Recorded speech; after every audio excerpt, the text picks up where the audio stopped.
For example circuit number 11, we're going to be looking at controlling a relay, and a relay is simply a switch that can be controlled via the electrical elements of a circuit. So this will be using a mechanical relay, which is an actual physical switch whose position is going to be determined by a signal sent to it from our Arduino board. So if we head over to the schematic, I have a relay module. So there's a whole bunch of various components that are actually built into a little circuit board that my relay sits upon. The actual relay is this guy right here, which is a coil and a switch. And when I power my relay, the coil is going to energize and pull that switch from the normally closed port to the normally open port. The relay module also includes a transistor to drive my relay, a flyback diode to keep that transistor safe from the inductor spikes when it's depowered, and the resistor to control or to limit the power being supplied to the transistor by my Arduino board in order to drive the transistor.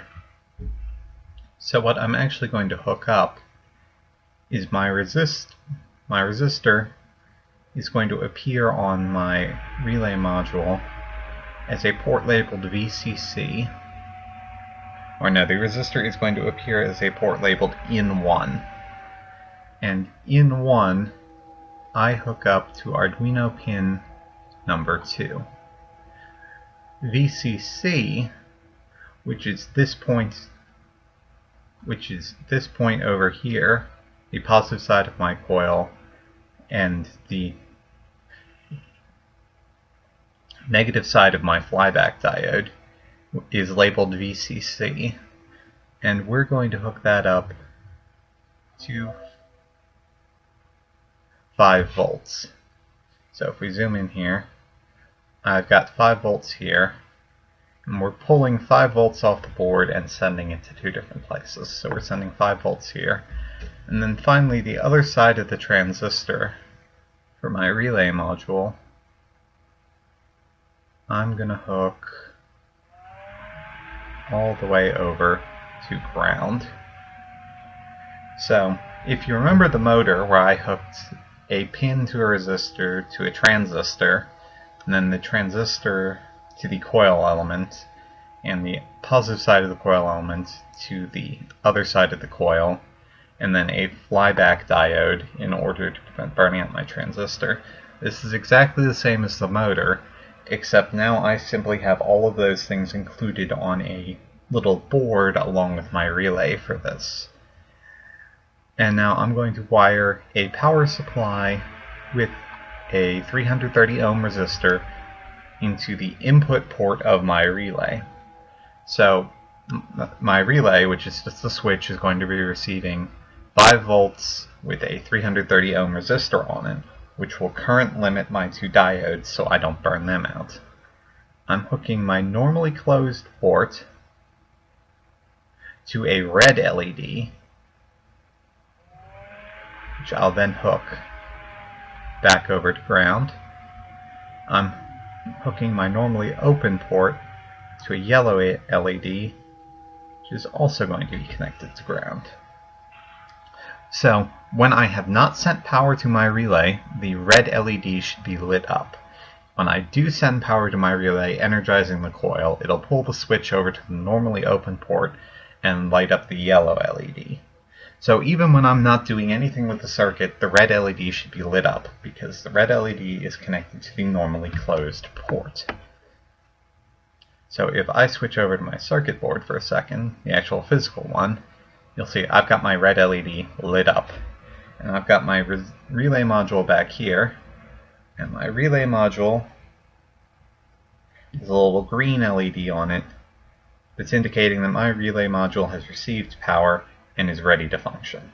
So the green LED being lit on my little relay module board means that it's ready.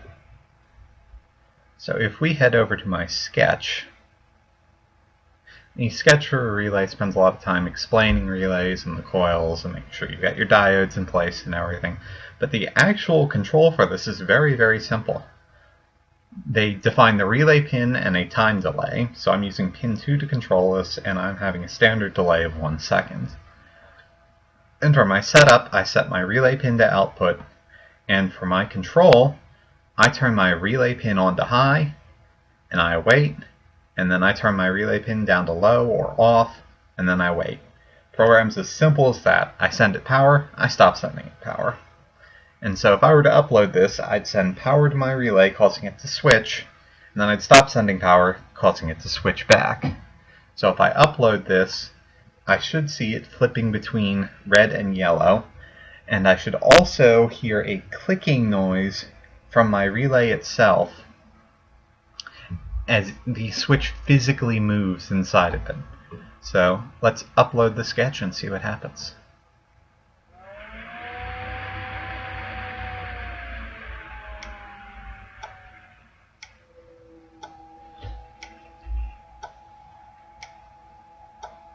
So there's that sort of faint ticking sound that you can possibly hear over the back of it as it switches between one and the other. And that's because I've actually got a physical switch in there, switching back and forth. And additionally, if I hold up my relay so that you can see its little lights again, you'll see that it's got a red light. That red light there turns on when the relay coil is being powered, and therefore it's being switched to the normally open port.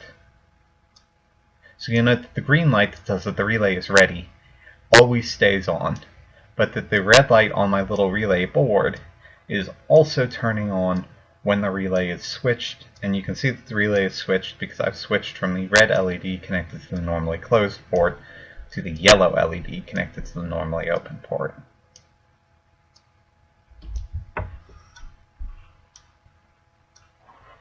So now I'm going to upload a blank sketch so that the relay stops functioning.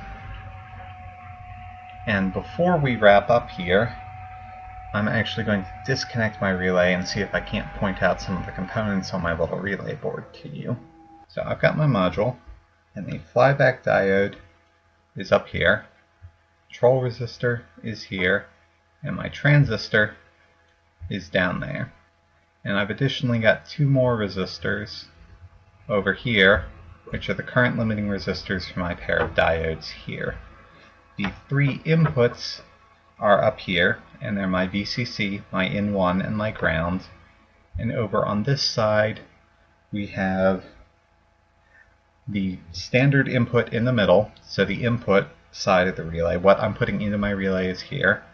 This port over here is my normally closed side, and this one is my normally open side. So this one over here is normally open, normally closed, input in the middle. And there's little pictograms printed here that aren't exactly visible on my camera, but there are little pictograms, and they depict the two on the edge have a little right-angled hook that's pointing towards the center, and the center has a bent line that's pointing towards the normally closed side.